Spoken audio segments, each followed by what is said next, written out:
یہ قانون بنیادی طور پر دستور ہند کے خلاف ہے. وہ غیر معروف شخصیتیں مودی جی کے حضور حاضر ہوئی تھی. یہ گجراتی جوڑی اور جو گجراتیوں کو فائدہ پہنچانے کا ان کا عزم ہے، یہ کمیونل ایجنڈے کی تکمیل کے لیے لایا گیا ہے. یہ قانون بنیادی طور پر دستور ہند کے خلاف ہے، اس کی روح کے خلاف ہے. دستور ہند میں جو ملک کے آنے والی، ملک کو ترقی دینے والی جو تمنائیں اور جو حوصلے تو پست کرنے کے لیے لایا گیا ہے. یہ کمیونل ڈیوائڈ کے لیے، یعنی یہ تقسیم ہند، یعنی ڈویژن، تقسیم کرو اور حکومت کرو کی نیت سے لایا گیا ہے. یہ کمیونل ایجنڈے کی تکمیل کے لیے لایا گیا ہے. دراصل جہاں تک اوقاف کی پراپرٹی کا سوال ہے، یہ خالص ڈیوائن پراپرٹی ہے. یہ مسلمانوں کے ذریعے خیرات کے لیے، مدارس کے لیے، مساجد کے لیے، قبرستانوں کے لیے، درگاہوں کے لیے وقف کی گئی زمینوں کا معاملہ ہے. اس کا مینجمنٹ آرٹیکل 26، آرٹیکل 25 اور 26 کے تحت مینجمنٹ کا پورا اختیار مسلمانوں کو ہے. سپریم کورٹ نے اس کی نوٹس بھی لی، سنجیان لیا، اور دو چیزوں پر جو انہوں نے پابندی لگائی ہے اور حکومت کے تشار مہتا نے اس کو اتفاق کیا کہ ہم نہیں کریں گے. وہ بہت اہم باتیں ہیں کہ آپ جو سینکڑوں سال سے وقف یوزر جو ہے اس کو کیسے آپ روک دیں گے؟ قبرستان کو کیسے آپ روک دیں گے؟ درگاہ جو 300 سال پرانی کیسے روک دیں گے؟ 300 سال پہلے کہاں وقف بورڈ تھے جو رجسٹریشن ہوا کرتا تھا؟ نہیں ہوتا تھا. اسی طرح ادر انڈاؤمنٹس میں عیسائیوں کے انڈاؤمنٹس ہیں، ہندوؤں کے انڈاؤمنٹس ہیں، کرسچن کے اور کیا نام ہے ہمارے بدھسٹ کے انڈاؤمنٹس پہ انہوں نے قبضہ کر لیا ہے بدھ گیا میں. تو اب یہ لڑائی لبریشن کی ہے، اور ہم تو الحمدللہ ابھی تک آزاد تھے، ابھی قبضہ کرنا چاہتے تھے. ہم نے ملک کو جگا دیا ہے، ملک کھڑا ہو گیا ہمارے ساتھ. تو ہم تو سمجھتے ہیں کہ حکومت کی پہلے فیز میں شکست ہو چکی ہے. بورا سماج کے جو ذمہ دار ہیں وہ پرسا بورڈ کے ساتھ ہیں، اس کے صدر ہمارے ساتھ ہیں، ذمہ دار ہمارے ساتھ ہیں. وہ اس طرح کے لوگوں کو جو آپ جانتے ہیں کہ راشٹریہ مسلم منچ کے نام سے سنی شیعہ مسلمانوں کو بھی شامل کر لیتے ہیں، ان کے ذاتی اغراض کے لوگ ادھر چلے جاتے ہیں، ضمیر کا سودا کر لیتے ہیں. حکومتیں ہمیشہ کرتی آئی ہیں. تو یہ بورا سماج کا جو ڈرامہ ہوا ہے وہ غیر معروف شخصیتیں مودی جی کے حضور حاضر ہوئی تھی.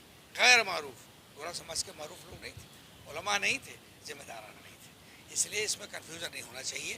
حکومت جب شکست پا رہی ہے تو وہ بیچارے تنکے کا سہارا لے رہے ہیں کہ اس طرح کچھ سماج کے لوگوں کو بلا لیں، ٹوپیاں دلا دیں. جیسے انہوں نے ابھی کیا، مرشد آباد میں 150 لوگ پکڑے گئے، بہار کے نوجوان گمراہ نوجوانوں کو بھیجا تھا وہاں ٹوپیاں لگا کے، اور ان جلوس میں شامل ہو کر ہنگامہ کیا، تشدد کیا. تو یہ سب کرے گی حکومت، لیکن انشاءاللہ ملک کا ضمیر اب بیدار ہو رہا ہے.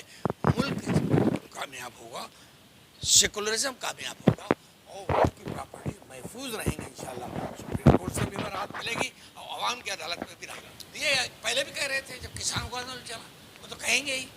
دیکھیے فاسسٹ ذہنیت کے وزیر داخلہ ہیں ہمارے، اور وہ سمجھتے ہیں فاسسزم کے ذریعے اس ملک کو ہم قبضہ کر لیں گے. وہ قبضہ نہیں کر پائیں گے. یہ گجراتی جوڑی اور جو گجراتیوں کو فائدہ پہنچانے کا ان کا عزم ہے وہ انشاءاللہ فیل ہو جائے گا، ناکام ہو جائے گا. کہ سپریم کورٹ کو کسٹوڈین آف کانسٹیٹیوشن ہوتا ہے، دستور کا وہ نگہبان ہوتا ہے، محافظ ہوتا ہے. کون؟ Supreme court. اس لیے کہ سرکاریں غلط صحیح قانون بنا سکتی ہیں، لیکن قانون جو ہے اس کی اسکروٹنی کہاں ہوتی ہے؟ سرووچ نیالے میں ہوتی ہے، سپریم کورٹ ہوتی ہے.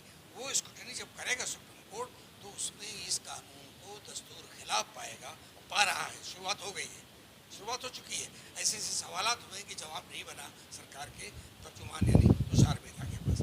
ہمیں امید ہے کہ 5 تاریخ کے بحث کے بعد جو تفصیلی آرڈر آئے گا، یہ ترمیمات کا جو ایکٹ ہے وہ کالعدم قرار پائے گا، یہ کولیپس کر جائے گا. سلیمان صاحب میں آپ سے پوچھنا چاہ رہا ہوں، سرکار کے وکیل سے بہت گر گڑا ہے کہ ہمیں جواب لگانے کے لیے تحریری وقت دیا جائے 1 ہفتے کا.